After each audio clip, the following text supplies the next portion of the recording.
Hey guys, in this video I'm going to show you how to find all of the tournaments you're currently registered in Pokerstars using the Registered in Tournaments tool on the Pokerstars computer desktop app.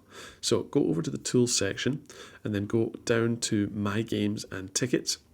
And then the very first one is Registered in Tournaments, and then it will pop up this window right here and it says Registered in Tournaments. Select all, and this will basically show you every single tournament that you're currently registered in, and then what you'll be able to do is select the individual tournaments, scroll down, find more tournaments, and then you can unregister from them if you don't want to play in those tournaments anymore or that individual tournament anymore.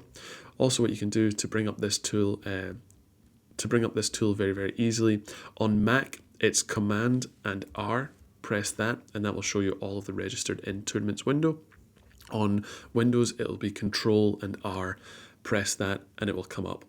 So guys, this has been another video for the My Tech Mastery YouTube channel. If it's been helpful, please like and subscribe. Thanks.